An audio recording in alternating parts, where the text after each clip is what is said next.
Good morning, class. Today we will read further this lesson.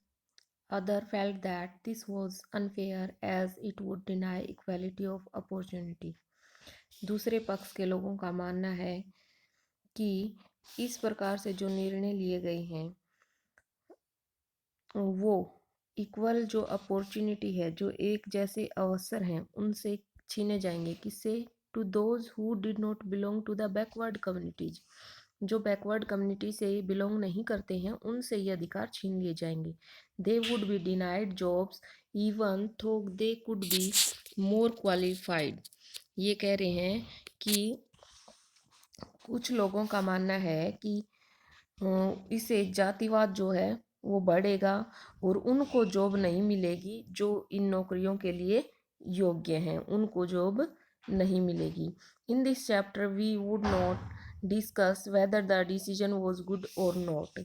इसमें हम ये discuss करेंगे कि कहाँ निर्णय सही है और कहाँ नहीं है ये सही। We only take this example to understand how major decisions are taken and implemented in our country.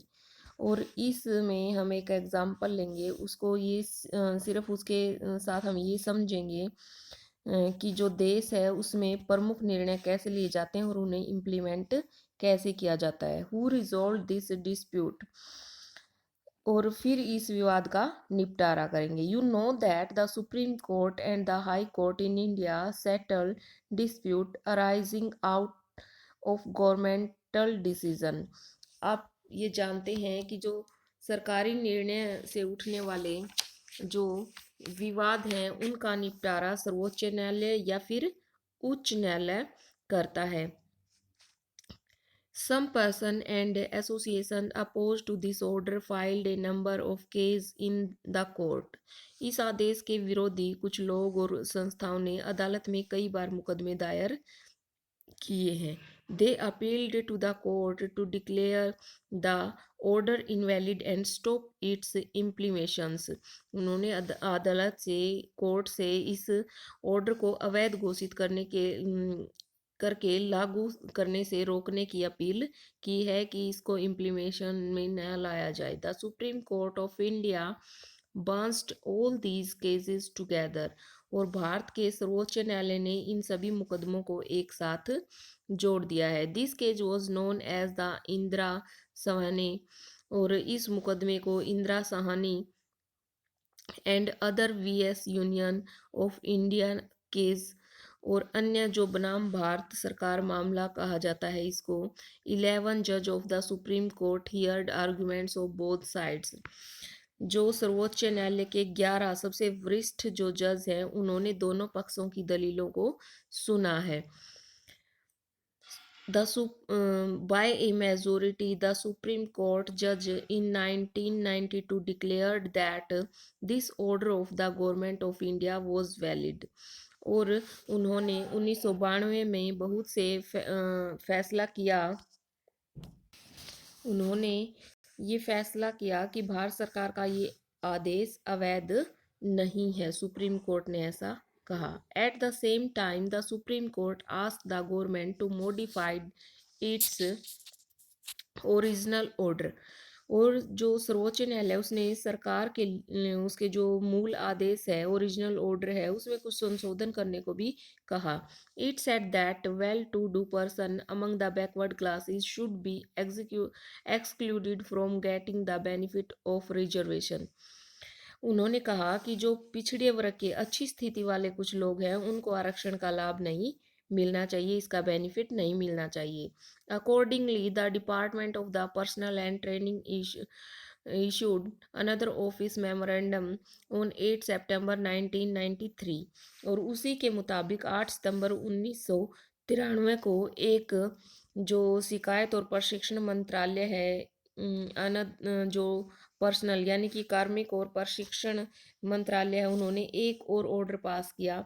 The dispute thus came to an end and this policy has been followed since then. यह विवाद सुलझ गया और तभी से जो ये नीति है उस पर अमल किया जा रहा था। किया जा रहा है। नीड फॉर पॉलिटिकल इंस्टीट्यूशन, राजनीतिक संस्थाओं की आवश्यकता। We have seen one example of how the government works, हमने एक उदाहरण देखा कि सरकार कैसे कार्य करती है। Governing a country involves various such activities, किसी देश को चलाने में इस तरह की कई गतिविधियां शामिल होती हैं। For example, the government is responsible for the ensuring security to the citizen and providing facility for education and health to all। ये कहा जा सकता है कि जो गवर्नमेंट है वो जो सिटीजन हैं उनकी सुरक्षा सुनिश्चित करने, सबको शिक्षा और स्वास्थ्य का जो सुविधाएं हैं वो मुहैया कराने की गवर्नमेंट की जिम्मेदारी होती है। It collects tax and spend the money thus raised on administration, defence and development programmes. वो कर इकट्ठा करती है गवर्नमेंट और इसी से सेना, पुलिस तथा विकास जो कार्यक्रम हैं उन पर खर्च करती है। It formulate and implement several welfare schemes, वह विभिन्न कल्याणकारी योजनाएं बनाकर उन्हें इम्प्लीमेंट भी करती है। If dispute arise on this decision or in their implementation, there should be someone to determine what is right and what is wrong। कुछ व्यक्तियों को ये जो एक्टिविटीज़ हैं उनको चलाने के लिए फैसला करना होता है और कुछ उन्हें लोगों को इन्हें लागू करना होता है। और कुछ जो होते हैं इस फैसले पर कि ये सही है या गलत है, क्या ये सही नहीं है, ये चीज़ें इनका तय करते हैं कि ये सही है या नहीं है। इट इज़ इम्पोर्टेंट, ये महत्वपूर्ण है। It is important that everyone should know who is responsible for doing, और सबको ये जानना भी ज़रूरी है कि कौन किस काम को करने का जिम्मेदार है। वास्तविक जिम्मेदारी ये किसकी है, किसने ये काम किया है। It is also important that these activities keep taking place even if the person in the key position change, और ये भी ज़रूरी है कि भले ही प्रमुख पदों पर बैठे लोग बदल जाएं लेकिन ये गतिविधियां ऐसे ही रहें। So to attend to all these tasks, several arrangements are made in all modern democracies। और इसीलिए सभी जो आधुनिक लोकतंत्र देश हैं इनमें कामों को देखने के लिए विभिन्न संस्थाएं बनाई गई हैं। A democracy works well when these institutions perform functions assigned to them। इस तरह की व्यवस्थाओं को संस्थाएं कहते हैं। और ये सही ढंग से कार्य कर रही हैं, लोकतंत्र है उसमें तभी ठीक से काम हो रहा है अगर ये सही ढंग से काम कर रही है। The constitution of any country lay down basic rules on the power functions of each institutions. और जब ये संस्थाएं अपने काम को अच्छे से करती हैं तो किसी भी देश का जो संविधान है उसकी प्रत्येक संस्था के अधिकारों और कार्यों के बारे में जो बुनियादी नियम है उनका वर्णन होता है।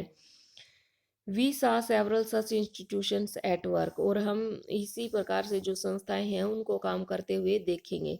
देखा उनको हमने। The prime minister and the cabinet and our institutions that take all important policies decision, प्रधानमंत्री और कैबिनेट ऐसी संस्थाएं हैं जो सभी महत्वपूर्ण नीतिगत फैसले करती हैं। The civil servants working together, जो मंत्रियों द्वारा फैसले हैं उनको क्या करते हैं कि सभी उपायों के लिए एक निकाय के रूप में नौकरशाही जिम्मेदार उनकी है। Supreme Court is an institutions where dispute between citizen and government are finally settled. सर्वोच्च न्यायालय वह संस्था है जहां सिटीजन और गवर्नमेंट के बीच जो विवाद होते हैं, जो आपस में डिस्प्यूट्स होते हैं, उनको ये सुलझाती है। Can you think of some other institution in this example, what is their role? क्या आप इस एग्जाम्पल में दूसरी संस्थाओं के बारे में सोच सकते हैं और उनकी क्या रोल है इसमें? ये working with institution is not easy, संस्थाओं के साथ काम करना आसान नहीं है। Institution involve rules and regulations, संस्थाओं के साथ कायदे कानून जुड़े होते हैं। This can be this can bind the hands of leaders, और ये नेताओं के हाथ बांध सकते हैं। This can bind the hands of leaders. Institutions involve meeting committees and routines, संस्थाओं के कामकाज में कुछ बैठकें, समितियां और कुछ रूटीन काम होते हैं। This often lead to delay and complications, कुछ और इनके कारण काम में देरी और परेशानियाँ होती रहती हैं कि वही कोई भी फैसला लेने में देर लगती है, परेशानियाँ होती है। Therefore dealing with institution can be frustrating. One might feel that it is much better to have one person take all decision without any rule. इसलिए इन संस्थाओं का जो कामकाज है उसमें परेशानी की महसूस की जा सकती है। ऐसे में कोई सोच सकता है कि एक ही व्यक्ति सारे फैसले ले तो ज़्यादा बेहतर होगा, ज़्यादा अच्छा होगा।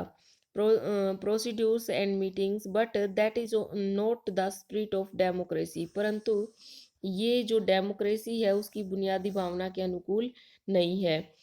Note the spirit of democracy, some of the delays and complications introduced by institutions are very useful. संस्थाओं के जो कामकाज के तरीकों से जो कुछ परेशानियां होती हैं उसमें थोड़ा वक्त लगता है। और इन्होंने बताया है कि जो डेमोक्रेसीज में introduced by the institution are very useful. जो कॉम्प्लिकेशंस इंट्रोड्यूस की जाती हैं, जो कमियां निकाली जाती हैं, वो बहुत ही यूजफुल होती हैं, बहुत ही अनुकूल होती हैं। They provide an opportunity for a wider set of people. ये मौके पैदा करती है एक बहुत सारे लोगों के लिए to be consult in many decision, जो कई सारे निर्णयों पर कंसल्ट करते हैं। Institution make it difficult to have a good decision taken very quickly. और जो इंस्टीट्यूशन है, संस्था है, उनके कामकाज के जो तरीके हैं वो जो अच्छे डिसीजन हैं वो ये बहुत ही जल्दी लिए जाते हैं। But they also make it equally difficult to rush through the bad decision. परंतु जो इन्होंने बताया है बैड डिसीजन के